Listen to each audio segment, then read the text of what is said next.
बहुत समय पहले हिमालय की गोद में बसे सुंदर राज्य में एक साहसी राजा रहता था। उसका नाम राजा शिवसिंह था। राजा शिवसिंह न केवल अपनी बहादुरी के लिए प्रसिद्ध था, बल्कि अपनी बुद्धिमत्ता और न्यायप्रियता के लिए भी जाना जाता था। उसका राज्य हरे भरे जंगलों, साफ सुथरी नदियों और खुशहाल लोगों से भरा था। राजा शिवसिंह के राज्य में हर साल एक बड़ा मेला लगता था। इस मेले में दूर दूर से लोग आते थे और अपनी खुशियों को बांटते थे।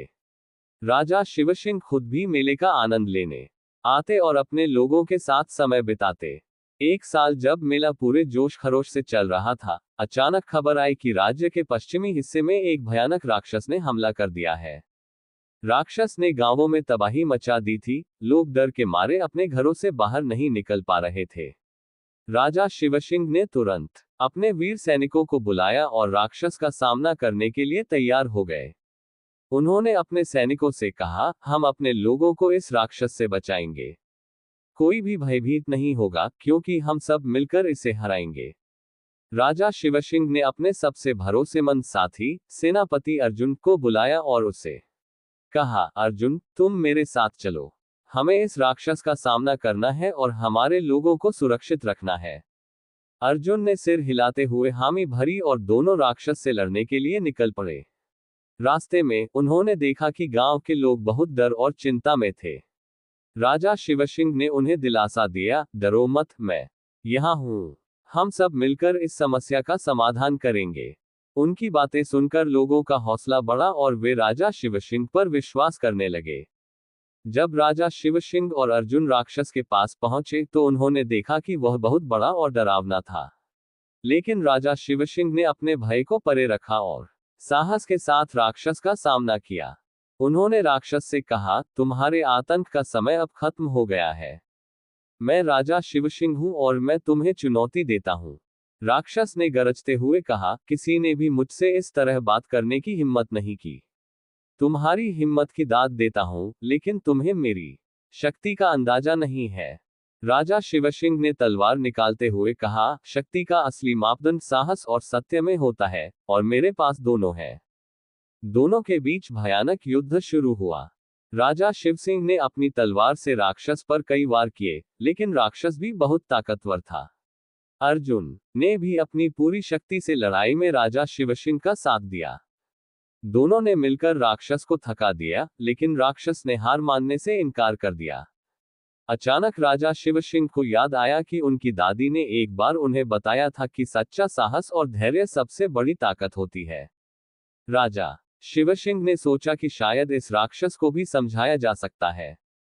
उन्होंने तलवार नीचे रखी और राक्षस से कहा, राक्षस, क्यों ना हम इस युद्ध को रोककर बात करें? हो सकता है कि तुम्हारी भी कोई मजबूरी हो। राक्षस ने हैरानी से देखा और बोला, तुम मेरे साथ बात करना चाहते हो?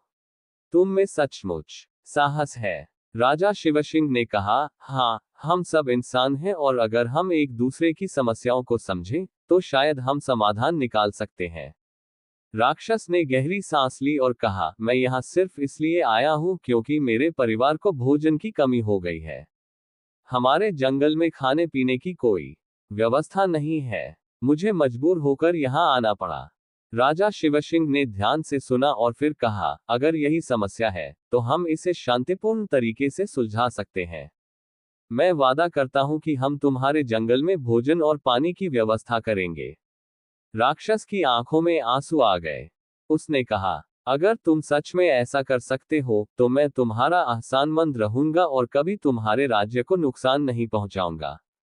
राजा शिवसिंह ने अपने वादे को निभाते हुए तुरंत अपने लोगों को आदेश दिया कि वे राक्षस के जंगल में भोजन और पानी भेजें।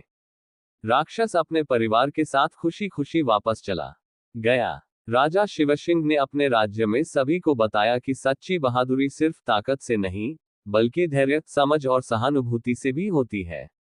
लोगों ने राजा शिवसिंह की तारीफ की और उन्हें और भी अधिक सम्मान दिया। इस घटना के बाद राजा शिवसिंह के राज्य में कभी भी राक्षसों या किसी अन्य बुरी ताकत का हमला नहीं हुआ। राजा शिवसिंह ने अपने साहस और समझदारी से यह साबित कर दिया कि सच्ची बहादुरी का मतलब सिर्फ युद्ध जीतना नहीं, बल्कि शांति और समझ के साथ समस्याओं का समाधान करना भी होता है। उनके राज्य में सभी लोग खुशी और शांति से रहने लगे। और इस तरह राजा शिवसिंह की कहानी सबके लिए एक मिसाल बन गई। बच्चे उनकी कहानियां सुनते और सीखते कि सच्ची बहादुरी क्या होती है। राजा शिवसिंह ने अपनी बुद्धिमत्ता और साहस से अपने राज्य को एक आदर्श राज्य बना दिया, जहां हर कोई मिलजुल कर शांति और खुशी से रहता था। अगर आपको स्टोरी अच्छी लगी हो तो लाइक, कमेंट और चैनल को सब्सक्राइब जरूर करें। धन्यवाद।